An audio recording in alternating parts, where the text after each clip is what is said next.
Richardson Hitchins is feeling himself right now. And why wouldn't he? The IBF light welterweight champ just walked away with an 8th-round TKO over George Kambosos Jr. this past Saturday night at Madison Square Gardens Theater in New York. It was a big moment under the bright lights, and Hitchins embraced it with the kind of swagger that says, "I belong here." As the crowd buzzed and cameras flashed, Hitchins acted like a fighter who believes he's finally broken through into boxing's elite. But pump the brakes. Not everyone is ready to jump on the Hitchins hype train just yet. Sure, he looked confident in the ring, and yes, he handled his business. But among fans and analysts, there's skepticism. Some say Hitchins took the easy way to a headline victory, avoiding the tougher competition and opting for a name that used to mean something but has since lost its shine. The fight may have ended in a stoppage win, but questions linger about what it really proved. Let's get into the details. George Kambosos Jr. once shocked the world when he defeated Teofimo Lopez in 2021,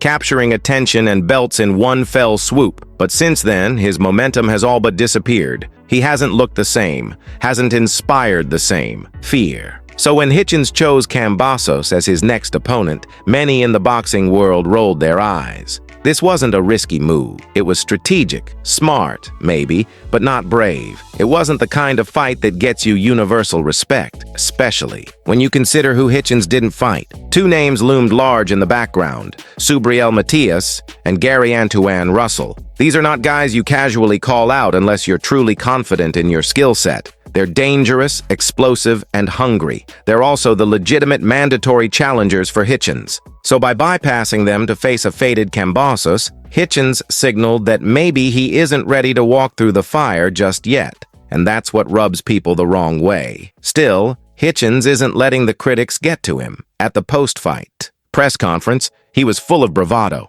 He talked about his attitude, his charisma, his flair. He even said, "People hate me, but they're going to watch me." It's classic boxing psychology. Play the villain, stir up emotions, and keep the spotlight on yourself. And to his credit, that formula does work. In a sport built on characters and rivalries, being disliked can sometimes sell more tickets than being loved. But let's talk reality. Hitchins might want to fight Teofimo Lopez or Devin Haney next, but that's easier said than done. Both of those guys just fought on the same card in New York on May 2nd. A high-profile event funded by Saudi Royal Turkey Al Sheikh. Thanks to that backing, they each walked away with eye-popping $10 million paydays for what were essentially tune-up fights. That kind of money changes the conversation. And here's the kicker. Unless Turkey Al Sheikh returns with his checkbook, those massive purses won't be there for a fight with Hitchins. Without that financial engine driving the event,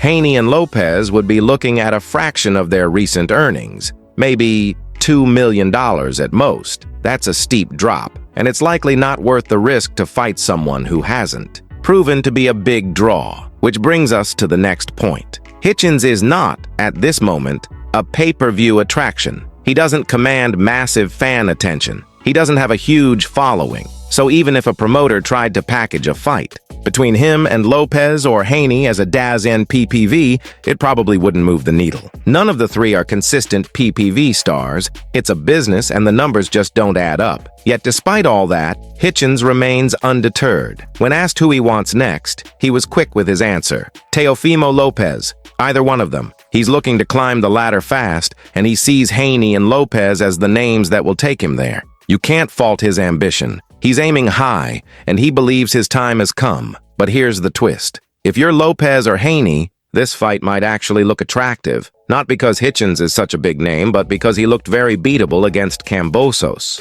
Even with the TKO win, Hitchins didn't dazzle. He didn't dominate. He looked like someone still figuring things out, still vulnerable in key moments. And that's why someone like Andy Cruz is being talked about. Cruz, a talented lightweight who's still growing in his own career, is already seen by many as a fighter who would pick Hitchins apart. Despite being naturally smaller, Cruz has the footwork, the timing, and the boxing IQ to make someone like Hitchins look ordinary. That's the perception Hitchins has to fight against now, that he's not yet elite, not yet the guy who can carry a main event on his own. This is where the narrative tightens. Hitchins is trying to sell himself as a must-see fighter, a rising Star, a name worth chasing, but he's also carrying the weight of doubt, of people wondering if he's just another guy with a good record, but no defining wins. In the unforgiving world of boxing, perception matters as much as performance. And looming above it all is the business side of the sport. Boxing isn't just about skill anymore.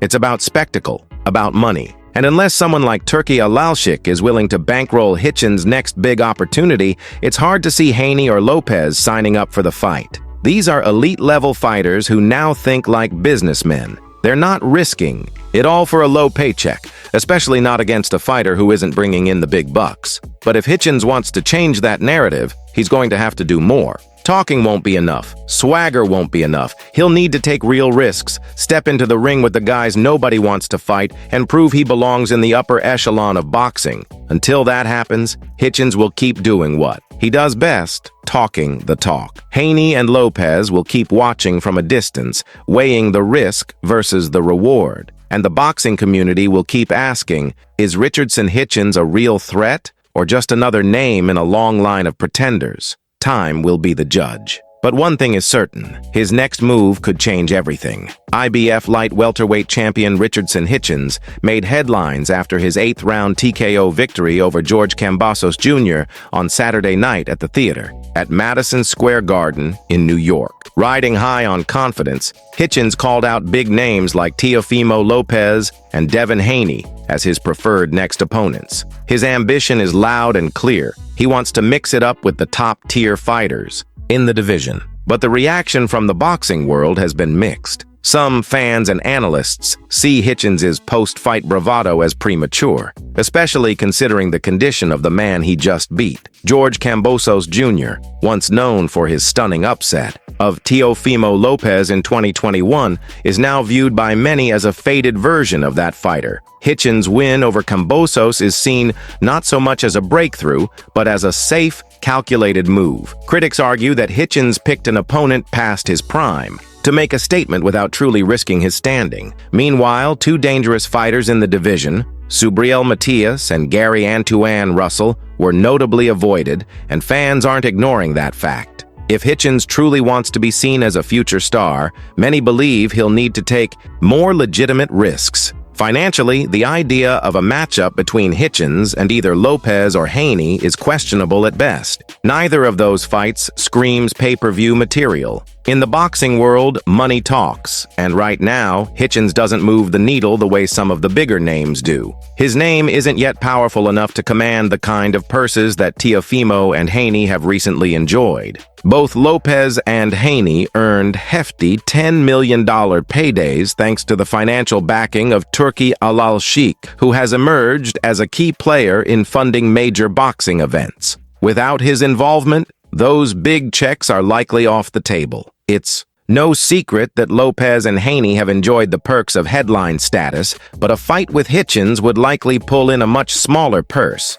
probably around the $2 million mark. That's a significant drop from their recent highs, and unless Turki or another major investor steps in, it's hard to imagine either fighter jumping at the opportunity. Hitchins may see himself as a star on the rise, but he has a long way to go before he becomes a consistent PPV draw. The current perception is that a bout involving Hitchins, Haney, or Lopez might end up buried on a DAZN undercard rather than headlining a blockbuster event. Still, Hitchins remains undeterred. At the post-fight press conference, he was quick to name-drop the likes of Lopez and Haney when asked about his next move. Teofimo Lopez, either one of them, he said confidently, signaling he's ready for the next challenge. But readiness in boxing isn't just about confidence. It's about proving you belong at that level. While Hitchins may have gotten the win, the manner in which it came left a lot to be desired. Kambosos didn't put up much of a fight, and for many the outcome felt more like a formality.